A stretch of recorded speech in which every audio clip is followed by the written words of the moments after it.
Voilà, bonjour. Voilà, Bonjour. nous sommes en antenne, donc bienvenue sur Aux Villes Lumière, la web radio.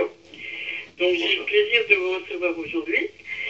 Et donc nous allons un peu parler de vous, de football bien sûr. Pour commencer, je fais toujours une petite bio, une petite présentation de l'invité. Donc pour les auditeurs, je vais commencer. Vous me corrigerez, vous pourrez ajouter des choses si vous D'accord. si vous en avez la nécessité.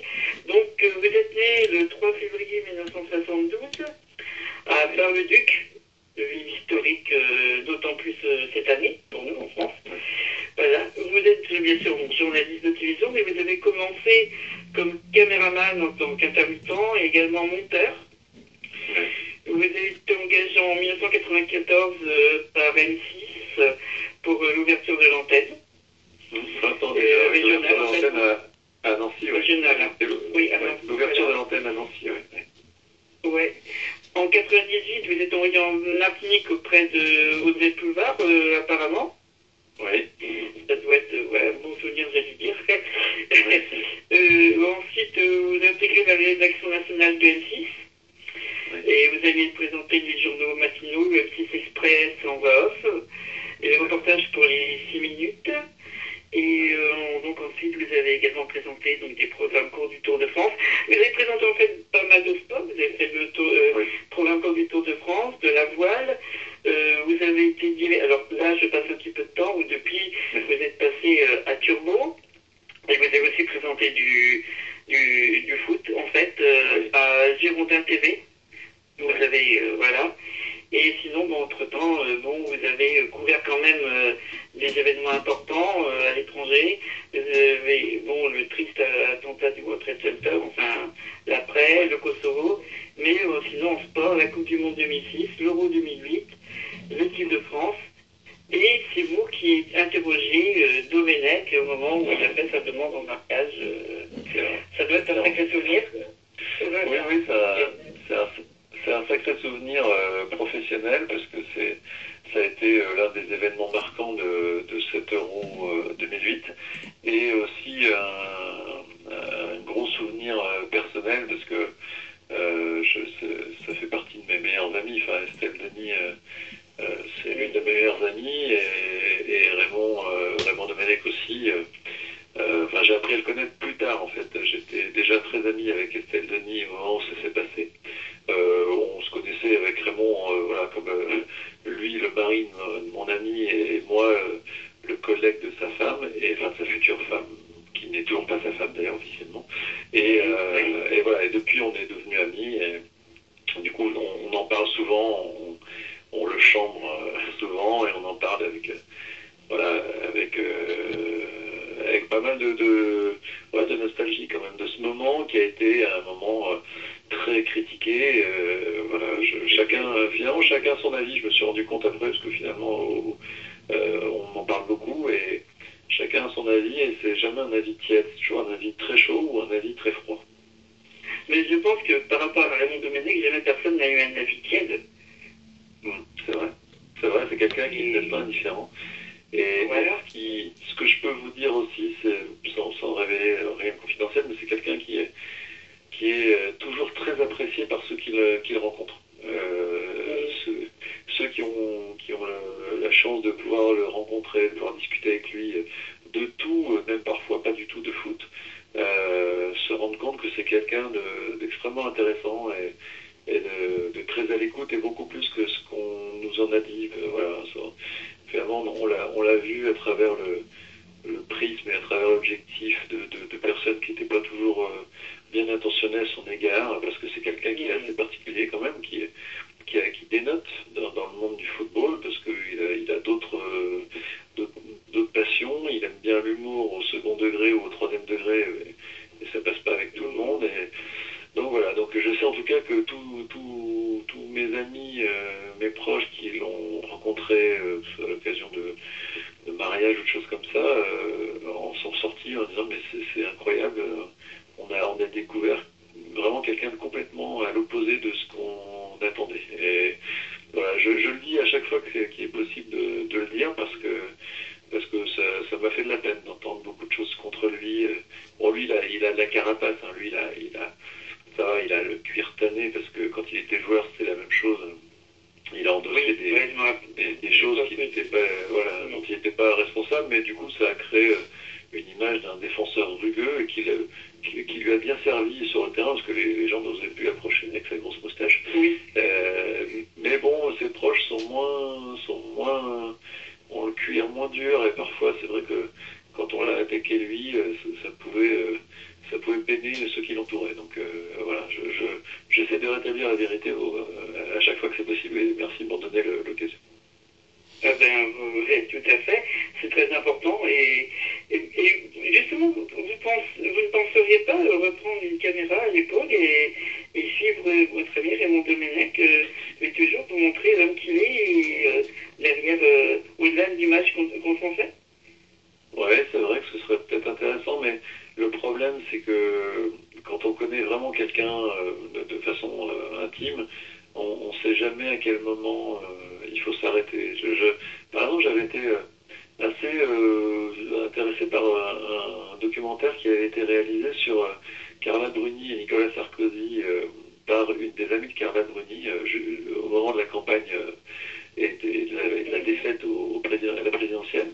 Et je trouvais ça assez compliqué comme exercice parce que voilà, où est-ce qu'on arrête, quand est-ce qu'on arrête la caméra, à quel moment est-ce qu'on doit tourner la caméra pour ne pas montrer. Voilà, et comme c'est quelqu'un qui a une vie tout à fait normale, peut-être qu'au final on s'ennuierait parce que voilà, il n'est pas du tout dans un star system. Oui. Voilà, il a une vie banale, hein, entre guillemets. Mmh. Et en fait, donc, pour les auditeurs qui ne le savent pas, vous travaillez toujours en fait auprès de Estelle Denis? Alors non, en fait, j'ai travaillé avec elle pendant quelques années. Oui. En fait, j'étais rédacteur en chef de 100% Foot Voilà, oui. 2 ans à ses côtés avec elle. 2 années formidables. Et ensuite, je suis parti donc créer la chaîne des Girondins de Bordeaux en 2008. Juste après la demande en mariage d'ailleurs, je suis parti à Bordeaux pour créer la chaîne avec Laurent Blanc, c'était l'année du titre. Et en 2009, une fois le trophée de champion de France soulevé, je suis revenu à Paris où j'ai pris quelque temps les rênes de Turbo avant de retrouver Estelle sur 100% Mag. Et on a fait 100% Mag ensemble pendant 2 ans et on était... Voilà, ça a consolidé encore un peu plus notre amitié et notre complicité à l'antenne et hors antenne. Mmh. Et depuis, elle est partie à TF1. Oui. Ah oui. Oui, personnellement, je ne suis pas beaucoup certaine sur la télé, sur certains types de programmes. Donc, voilà. Donc, je vais revenir sur un programme télé qui est celui de Girondin TV.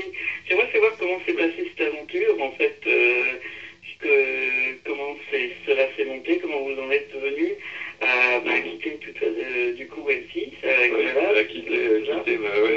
à tout quitter d'un coup. En fait, j'avais déjà fait une saison en 2005 au Girondins de Bordeaux, de façon complètement immergée, c'était à l'époque Ricardo, l'entraîneur, parce qu'on a créé un magazine qui s'appelait 100% Girondins et qui était diffusé sur M6 le samedi soir autour de minuit, où il y avait 1 heure de match que je commentais avec Marius Trésor, puis 1 heure de reportage que j'avais tourné dans la semaine au château du Haillan, au plus près des joueurs.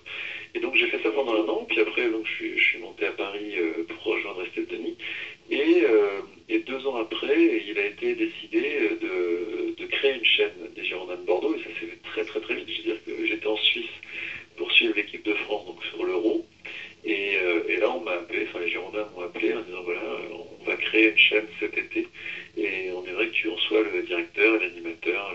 Voilà, comme c'est une petite chaîne, c'est une structure vraiment réduite, donc en gros, que je sois le chef d'orchestre et le premier violon de la chaîne. Donc je suis remonté de Suisse, j'ai fait mes petits cartons,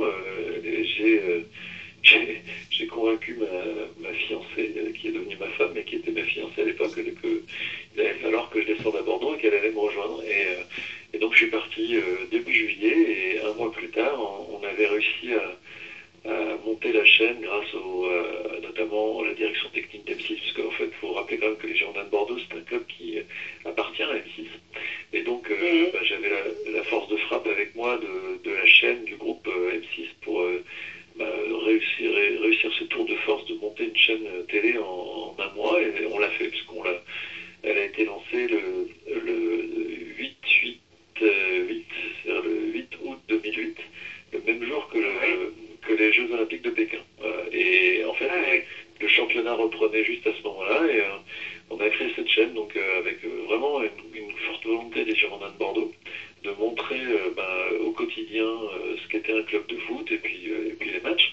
Et donc j'étais entouré de deux jeunes caméramans, d'un jeune réalisateur. Enfin, on était une petite équipe, et surtout j'étais entouré de ceux qui allaient devenir les champions de France. Donc il y avait Laurent Blanc, Yoann Gourcuff, Arwan Chamak, enfin bon, toute cette belle équipe-là qui nous a fait vibrer pendant un an, et tellement vibré que du coup la chaîne a été portée par leurs exploits, et en quelques mois c'est devenu une des chaînes marquantes du foot, au même titre que OL TV pour Lyon et OM TV pour Marseille.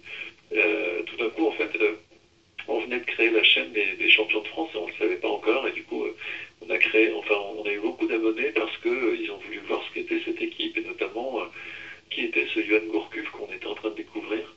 Et ça a été un moment formidable en fait pour moi, une année vraiment incroyable de vivre au plus près comme ça une équipe, au plus près d'une équipe qui allait marquer à sa façon l'histoire du championnat, et finalement je suis remonté un petit peu à regret, mais en fait ma femme à l'époque elle présentait les infos sur Infosport.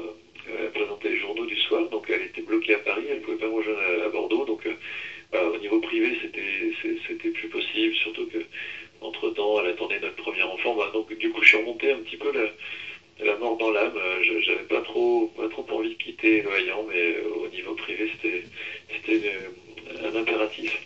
Et finalement, depuis que je suis parti, les Girondins ne sont plus champions de France. Certains y voient une relation de cause à effet. Non, mais en tout cas, j'y étais la bonne année. Et du coup, ça a bien lancé la chaîne Girondin TV, que je regarde encore avec plaisir. On avait fait des choses très sympas avec les joueurs, notamment un cordon bleu marine qui était en fait un cours de cuisine donné par le chef des Girondins de Bordeaux à un joueur. C'était très drôle de les voir de façon décalée comme ça. Donc j'en ai vraiment de très très bons souvenirs, et notamment avec Marius Trésor aussi. Et oui, Marius Trésor, voilà, et c'est justement... moi j'aimerais savoir en fait votre rapport avec Marius Trésor. Enfin, bien sûr, on ne peut être qu'admiratif. Pour les plus jeunes qui nous écoutent et qui ne connaissent peut-être pas l'histoire du football, voilà, c'est un des grands défenseurs de l'histoire de l'équipe de France, un des grands défenseurs. Voilà, des années 80, c'est l'époque Platini, c'est la Coupe du Monde de 82, de 86, c'est auprès d'Alain Giresse, de Guy Lacombe, une grande époque des Girondins d'ailleurs. À l'époque, c'était mon équipe préférée d'ailleurs. En fait, Marius Trésor, pour moi, c'était mythique, puisqu'en fait, c'est vrai qu'on parle souvent de Platini, mais parce qu'il avait un poste très exposé et très valorisant de celui qui marque des buts, et de celui qui crée le jeu. Mais Marius, c'était le Platini de la défense, et il avait aussi la particularité d'être le premier capitaine de l'équipe de France à être un joueur de couleur. Et d'ailleurs, moi, en fait, pour moi qui suis né en 72, ces exploits de 82, donc j'avais 10 ans, je me souviens exactement du France-Allemagne de Séville, et surtout, je me souviens, moi, qui habitais Bar-le-Duc, alors pour ceux qui ne connaissent pas, c'est une préfecture en Lorraine, préfecture de la Meuse, qui est c'est une ville, c'est en fait une grosse ville, mais de campagne. Et le hasard fait que moi, quand j'avais 10 ans, je n'avais pratiquement jamais vu de personnes noires. En fait, je n'avais pas de copains noirs. On avait une immigration surtout italienne, dont Platini d'ailleurs, qui était lorrain aussi. Donc il y a une immigration italienne ou polonaise.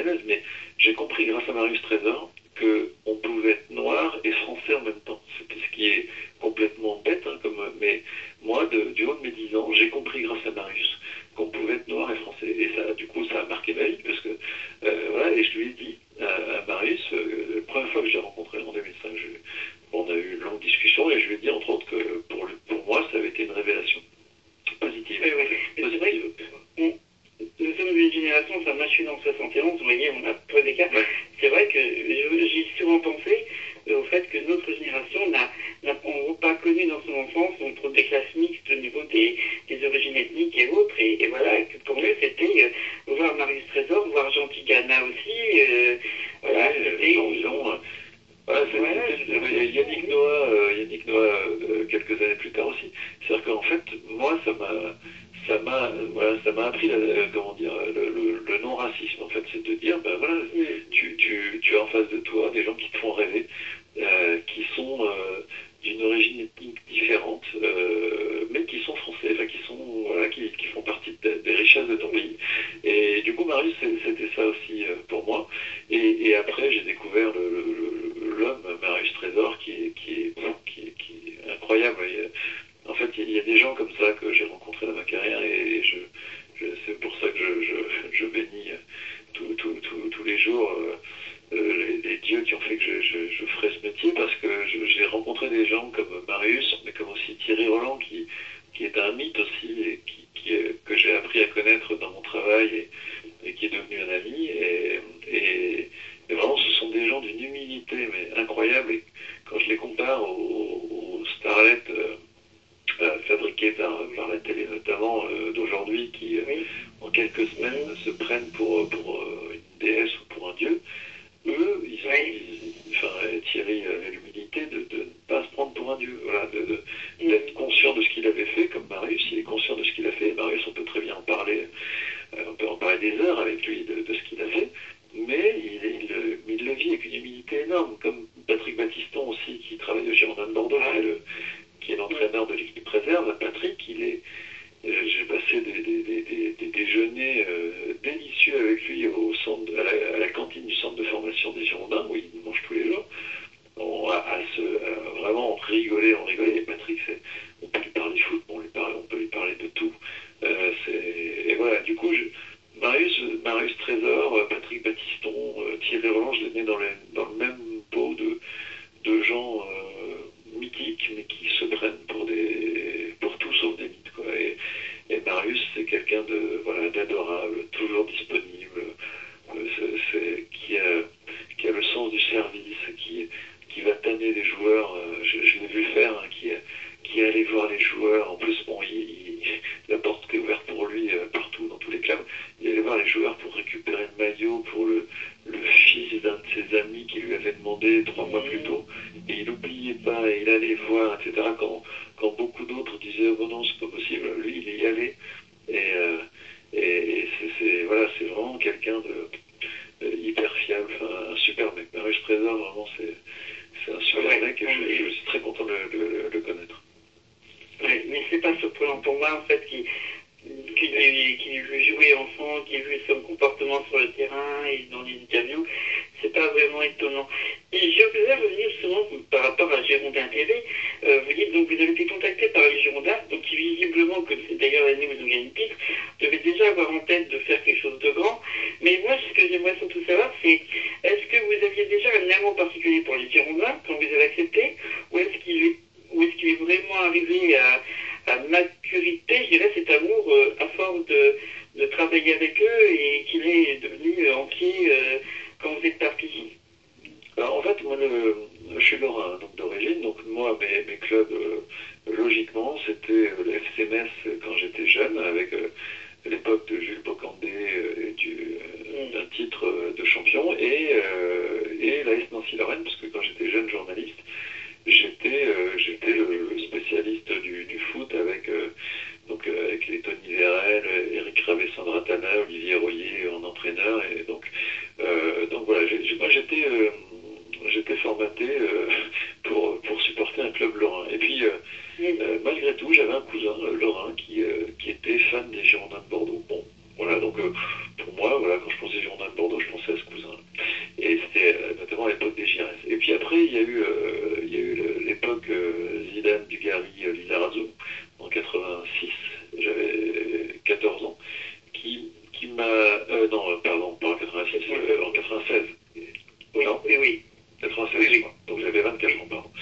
Et donc, bon, voilà, j'ai commencé un petit peu à m'intéresser aux Girondins, comme beaucoup de gens d'ailleurs en France.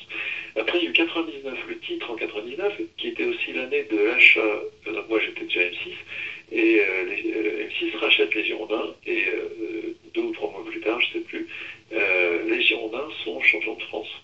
Et moi, déjà, à cette époque, j'étais envoyé au Parc des Princes pour suivre le match final du championnat où Pascal Fendouno marque un but irréel qui permet aux Girondins de passer devant les Marseillais et d'être champion de France. Donc là, ça commence à me titiller un peu ce Girondin de Bordeaux. Je dis quand même, c'est un super état d'esprit, j'aime beaucoup. Voilà. Et puis en plus, c'était devenu mes collègues.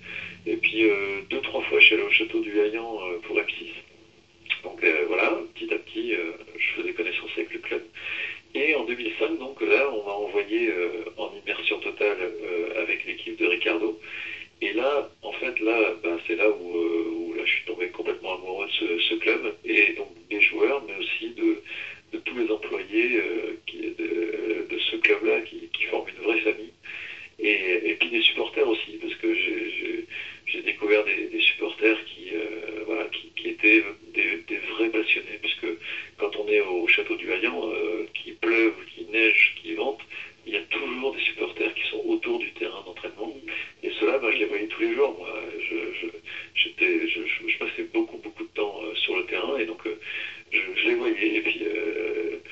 Et puis voilà, je suis tombé complètement amoureux de ce club, et puis on a vécu vraiment. Faut imaginer, pour quelqu'un comme moi qui n'est pas de talent de football, de footballeur, je faisais les déplacements, tous les déplacements avec les joueurs, habillés en Girondins, dans l'avion des Girondins, dans l'hôtel des Girondins, dans le bus des Girondins. J'étais avec eux tout le temps, habillé comme eux. J'avais à peu près, j'étais un peu plus âgé qu'eux, mais par exemple, Ulrich Ramé, qui était le gardien, il a, je crois, 1 an de moins que moi. Donc j'étais vraiment, c'est un peu comme si j'avais gagné un grand concours, vie la vie de footballeur pendant 1 an. Et d'être avec eux au plus près comme ça, avec des Darcheville, Jean-Claude Darcheville, qui était un pitre, mais tellement attachant. Et puis c'est l'année, ils sortaient d'une année très compliquée où ils avaient été à 2 doigts d'être relégués en Ligue 2, et moi j'arrive avec Ricardo, et puis hop, on crée ce magazine. Du coup, moi il faut les fournir, 1 heure de reportage. Du coup, je suis allé vraiment dans tous les sens, chercher dans tous les sens des sujets.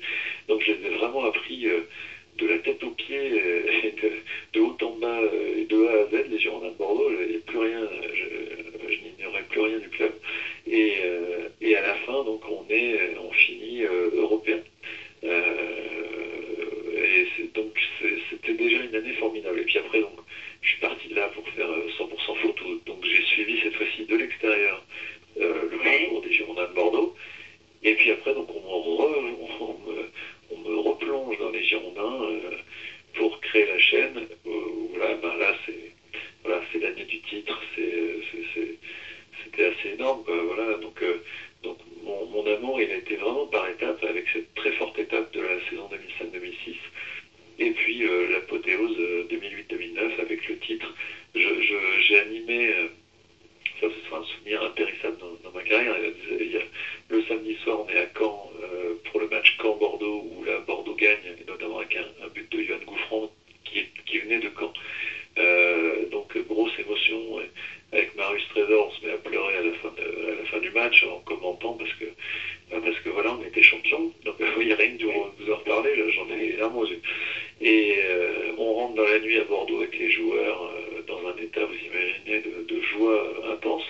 Et le lendemain midi, on est place des Quinconces, il y avait 25 000 personnes, et j'animais la remise des trophées par le président Thirier de la Ligue, devant 25 000 personnes en direct sur Girondin TV. Et ça, à ce moment-là, place des Quinconces, j'en ai des frissons, vraiment, en vous en parlant, parce que c'était... là, il y avait la communion des supporters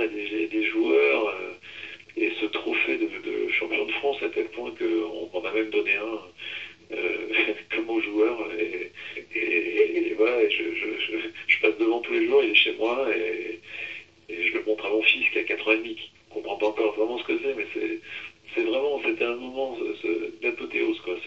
Puis en plus, je savais que derrière, ben, je quittais les Girondins, donc c'était. Et puis il y en avait beaucoup qui quittaient les Girondins derrière, donc c'était assez fabuleux. Oui, en effet, j'en doute pas. Et ça se sent que c'est vraiment un vécu puissant à votre voix. Et je ne vais pas prendre beaucoup plus de votre temps, mais j'aimerais quand même venir un petit peu, si vous le permettez, vous êtes revenu sur Paris, et donc à Paris, ben, il y a le PSG, et c'est vrai qu'à l'heure actuelle, ben, le PSG, c'est le PSG, on va dire, tout simplement. Et j'aimerais avoir un peu votre ressenti par rapport à l'équipe qui se forme pour la saison qui vient plutôt que de parler de l'année passée. Oui, avec les Brésiliens notamment, parce que Zlatan qui reste, c'est bien. Thiago Silva qui reste, c'est bien. David Luiz qui vient, c'est bien. En fait, aujourd'hui avec le PSG et notamment ses propriétaires, on se demande où ça peut s'arrêter, parce que c'est vrai que c'est un peu comme sur les jeux vidéo, en fait. Il suffit de cliquer sur un joueur pour le faire intégrer à votre équipe. Donc on se dit, ouais, super, donc on y va. C'est vrai il y a eu Beckham, c'est pas incroyable comme ça. Même quand je leur dis, là, j'ai l'impression, je me demande toujours avant de le dire, si je fais une petite vérification mentale dans ma tête. Mais attends, c'est vrai que Beckham vient jouer au PSG. Bah oui, Beckham vient jouer au PSG, c'est pas incroyable quand même. Donc voilà, moi j'ai pas mal suivi le PSG au moment où ça n'allait pas, en fait, au début des années 2000, où rien ne rentrait. Voilà, j'allais souvent au parc à ce moment-là. Là, j'y vais moins souvent, bizarrement. Je suis un peu à l'inverse de ce qui se fait, puisqu'il y a des gens qui n'y allaient plus dans les années 2000 et qui y vont maintenant. J'y suis allé quand même la saison dernière, et j'y suis avec mon fils, et je trouve ça, et c'est pour ça que je sais que vous me questionniez sur ce qui se passe sur le terrain, mais moi je voudrais aussi parler de ce qui se passe dans les tribunes, et j'y suis avec mon fils qui avait 4 ans, et ça s'est très bien passé, hein, il était très heureux, ça s'est très bien passé. Moi en plus, c'était, pour tout vous dire, c'était PSG Bordeaux, donc j'étais pas là pour supporter le PSG, c'était là pour supporter Bordeaux. Mais mon fils, mon fils qui lui est parisien, du coup, enfin parisien, banlieue parisien, du coup lui il est parisien, et donc il a déjà identifié Zlatan, etc. Donc du coup il y avait lui pour PSG, moi pour Bordeaux, un enfant de 4 ans, son père, et ça c'était impensable quand j'y allais au début des années 2000. Jamais j'aurais imaginé emmener mon fils de 4 ans. Et bien là je l'ai fait, et ça s'est très bien passé, on a passé une très bonne soirée. Les gens autour de moi qui ont bien vu que j'étais plus à m'exciter quand Bordeaux était à l'attaque que l'inverse, l'ont très bien pris, et on en a discuté, rigolé. Et ça c'est quand même bien. Vraiment ce virage qui est, c'est le cas de dire, c'est un bon virage pris par le club vis-à-vis de ses supporters. Je suis désolé pour ceux qui en ont été exclus, parce que c'est vrai qu'il y avait sûrement des passionnés dedans, mais qui vivaient leur passion de façon extrême, et c'était pas compatible avec le spectacle actuel.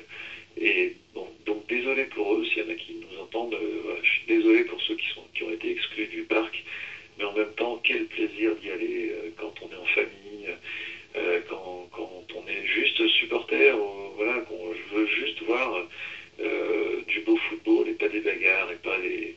Voilà, et pas l'adrénaline des CRS qui chargent à l'extérieur, etc. Juste du foot, avec l'odeur de l'herbe qui vous arrive dans le nez quand vous êtes en tribune.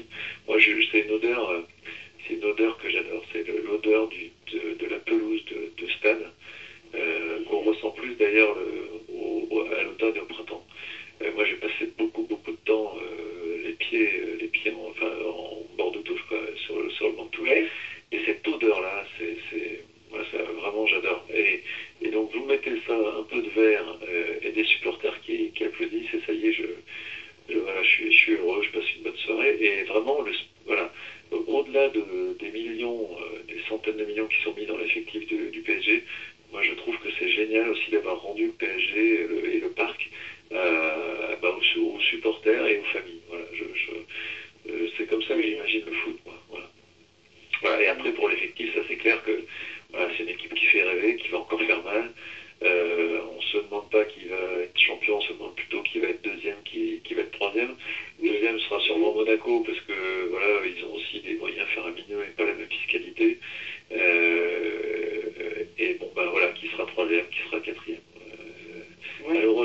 c'est un peu devenu ça aussi. Oui, c'est vrai que quand vous parlez justement des Girondins, les Girondins, leur grande époque, il n'y avait pas tout ce côté-là. Il y avait des grands joueurs, que l'époque dont je parlais, Trésor, Tigana, Giresse, voilà, c'est Lacombe et tout. Mais en fait, c'était pas le acheté, c'était pas l'équipe PlayStation, comme vous le sous-entendiez, qui était déjà le nom qu'on donnait au Real Madrid il y a 10 ans. Oui, c'est vrai. Avec déjà du coup, on y arrive. Alors, le Real Madrid, c'était à coup d'endettement faramineux. Là, c'est à coup de gazodollars du Qatar. Bon, c'est moins sale, parce que c'est vrai que les clubs qui sont largement endettés pour faire venir leurs stars, voilà, il y a un moment, heureusement, c'est pas possible en France, parce qu'on a une législation et on a l'arbitre financier du foot qui fait que, voilà, c'est pas possible, ce genre de dérive, comme à l'étranger. En revanche, c'est vrai que voilà, si le propriétaire a un coffre-fort sans fond, voilà, c'est beaucoup plus simple de faire venir des stars, et malheureusement, le foot, c'est ça aussi. Moi, les Girondins de Bordeaux, comme Rennes, comme Nantes, sont aussi de très bons clubs formateurs. Et donc, on peut faire éclore quelques très très bons joueurs, mais en même temps, c'est vrai que ce sont des très très bons joueurs qui mettent du temps à mûrir, à prendre de l'expérience, et du coup, on peut pas monter une équipe juste avec son centre de formation. Donc, et puis en plus, c'est vrai que moi, étant rennais d'ailleurs, je suis là où je suis d'ailleurs en ce moment, c'est vrai qu'au Stade Rennais, j'ai toujours l'habitude de voir les meilleurs éléments du centre de formation pas avoir la reconnaissance et quitter en fait le Stade Rennais pour partir après dans les autres clubs, voire même carrément à l'étranger. Voilà, très vite, quoi. Voilà. Alors, il y a une autre logique aussi, hein, c'est que le club formateur touche un petit peu d'argent à chaque fois que les joueurs sont transférés. Donc, c'est aussi pour ça qu'il y a des joueurs qui partent tôt, alors les supporters ne comprennent pas en disant mais non, mais il fallait lui laisser sa chance. Bah oui, mais on n'a pas le temps de laisser sa chance. Malheureusement, il y a des clubs qui sont tombés et qui ne sont jamais remontés parce que moi, par exemple, je suis toujours l'AS Nancy-Lorraine et voilà, Nancy est passé tout près là, de la remontée, mais c'est pas fait. Voilà, c'est encore une année où c'est compliqué d'avoir des sponsors. On ne peut pas engager, on peut pas engager des stars justement. Et finalement, c'est le serpent qui se mord la queue, c'est-à-dire que on prête qu'aux riches et surtout au foot, c'est-à-dire que quand vous avez de l'argent, vous pouvez engager des très bons joueurs, ce qui se fait de mieux, et du coup, vous gagnez encore, etc., etc., etc. Puis vous gagnez plus d'argent, des droits télé, parce que plus vous êtes bon et plus vous êtes diffusé, donc plus vous touchez. Donc au final, tout ça est quand même très compliqué, et voilà, et c'est aussi pour ça qu'on a un peu toujours les mêmes clubs, mais bon, parfois, comme Montpellier il y a 4 ans maintenant, il y a des surprises comme ça qu'on n'attendait pas, des clubs qui, malgré des petits moyens, parce qu'ils arrivent à avoir une grosse symbiose de leurs joueurs, peu de pépins physiques, ils arrivent à faire la saison parfaite et à ravir le titre à ceux à qui on avait déjà donné avant que la saison commence. Oui, c'est tout de même arrivé. Ça reste tout de même le sport, et c'est aussi une partie de la beauté du sport en général. C'est pas une science exacte. C'est qu'en total, voilà, on ne peut jamais tout prévoir tout de même. Je ferai vraiment ma dernière question, parce que c'est vrai que je vois le temps filer. Pardon, en fait, on reste très de choses. Ouais, et moi aussi, et voilà, et j'aurais des tas de questions à vous poser sur des tas de choses. Je pense qu'on fera une autre émission une prochaine fois, carrément, parce que je suis d'accord. Voilà. Mais alors, je ferai une transition tout de même. Je ne suis pas le roi de la transition comme vous, hein, mais je vais justement faire une transition par rapport au financement et parler un peu du foot féminin. Parce qu'il s'avère que je suis le spécialiste du foot féminin sur Roville Lumière. Et justement, le foot féminin, moins de visibilité, moins d'argent tout de même. Quelques clubs en ont quand même. Bon, par rapport aux hommes, c'est peu, mais c'est tout de même énorme par rapport aux autres clubs. Il y a le PSG qui recrute, qui fait un recrutement phénoménal, le Lyon qui est toujours là, Montpellier qui remonte. Vous avez quelle vue sur le foot féminin en général? Vous le suivez un peu? Alors, je suis très peu, mais c'est rigolo qu'on en parle aujourd'hui, puisque j'ai passé la soirée hier avec Pierre Rapellini, qui était l'intendant l'intendant de l'équipe de France de foot féminin, on en a parlé avec lui. C'était l'intendant de Bigny notamment, l'ancien intendant de l'équipe de France du temps de Raymond Domenech. Et du coup, on discutait hier et il me disait qu'en fait, c'était que les joueuses étaient des filles formidables, qui étaient très à l'écoute, qui n'étaient pas dans le star system. Et même celles qui jouent dans des clubs qu'on vient de citer, Lyon, PSG ou Montpellier.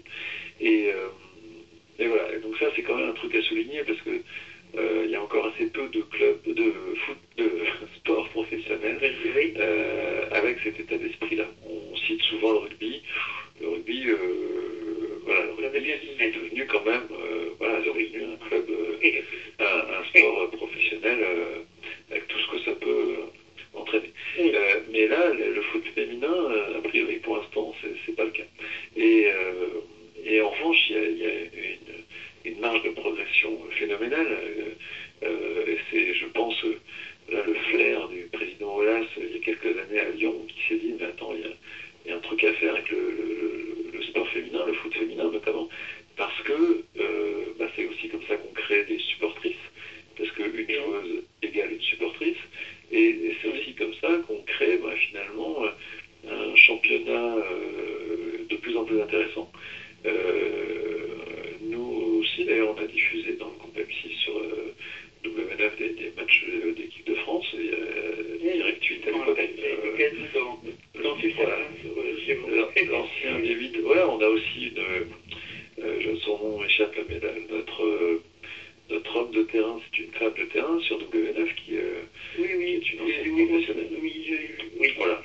Bon, donc petit à petit, elles se font leur place au soleil, les filles. Et moi, ce que je remarque aussi, honnêtement, comme je suis pas journaliste sportif, malheureusement, j'y consacre pas tout mon temps à regarder le foot et notamment le foot féminin. En revanche, ce que je remarque, c'est qu'il y a de plus en plus de filles qui jouent au foot dans la rue. Moi, dans ma ville, par exemple, devant l'hôtel de ville, il y a c'est à Rueil-Malmaison, à côté de Paris, il y a un endroit où les enfants jouent au foot, donc il y a des enfants garçons, mais aussi pas mal de filles, ou même d'ados, des filles ados qui jouent au foot. Et ça, je pense que ça montre qu'on n'est qu'au début de l'essor du foot féminin, et que petit à petit, ça ne choquera plus personne de voir une fille jouer au foot, parce qu'aujourd'hui, c'est encore le cas. C'est vrai que c'est pas encore entré dans les mentalités, une fille qui joue au foot, une fille qui s'égratigne les genoux sur un stabilisé, c'est pas encore complètement rentré dans les mœurs. Et moi, je pense que ça va le faire, mais c'est pas demain la veille, mais petit à petit, le foot féminin pourrait un petit peu, à l'instar du tennis féminin, intéresser encore beaucoup plus les gens qu'aujourd'hui. Même si l'équipe de France féminine, je trouve, est un très bon ambassadeur de ce sport, parce que c'est vrai que c'est des filles saines, des filles qui sont bonnes en plus au niveau mondial.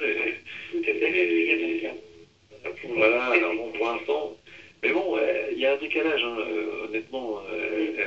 C'est un sport qui trouve son essor plus tard, et du coup, on se retrouve un petit peu avec l'équipe de France d'il y a 20 ans, ou d'il y a 30 ans, enfin pas en 84, mais justement en 84, c'était un petit peu l'arbre qui cachait la forêt, parce que sinon on était souvent 3e, 4e, jusqu'en 98, on n'a jamais été premier, et du coup on est peut-être dans cette phase-là, et puis le 98 du foot féminin est peut-être devant nous, peut-être l'année prochaine, peut-être dans 2 ans.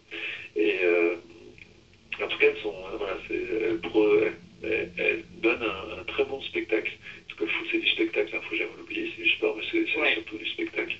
Et je trouve que le spectacle est très intéressant, et intéresse aussi ceux qui aiment le foot masculin. Donc c'est très bien. Je trouve qu'elles sont en train de montrer qu'elles ont les mêmes capacités de soulever les foules que les hommes. Et c'est bien. Ouais, mais je trouve que finalement, pour quelqu'un qui en connaît peu, vous avez tout de même une bonne analyse. Enfin, je dis ça parce que c'est vrai, en plus, personnellement, c'est ce que je pense depuis de nombreuses années.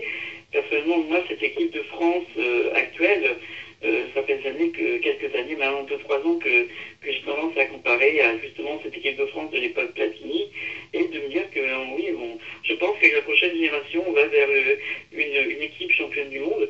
Alors, c'est pas parce que vous avez le même avis que moi que je trouve que votre avis est très bon, mais tout de même, je trouve que vous en parlez tout fait très bien. Finalement, c'est...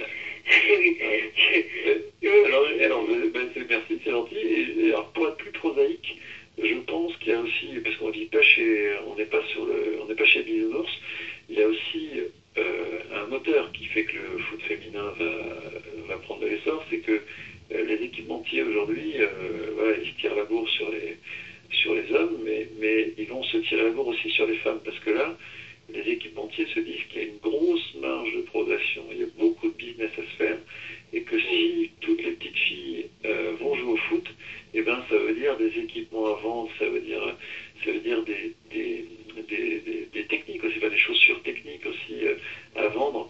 Aujourd'hui, c'est vrai qu'une fille qui veut faire du foot, elle n'a pas beaucoup de choix de chaussures, contrairement aux garçons. Et du coup, bizarrement, cette progression de business peut très bien booster la progression du sport, et c'est d'ailleurs nécessaire. S'il n'y avait pas cet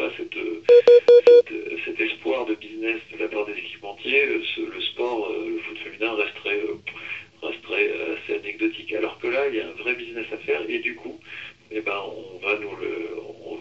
ça va être dopé, quoi, voilà, tout naturel. Oui. Et tout à fait. Moi, je le constate aussi quand je regarde tout ça directement au stade, sur le terrain ou à la télé. Ça fait depuis un petit bout de temps que je constate que de plus en plus de joueuses ont leur paire de chaussures spécifiques, comme c'est devenu le cas maintenant habituellement chez les hommes. Et chez les filles, ça arrive seulement depuis quelques années, et pas encore toutes, il y a quelques années.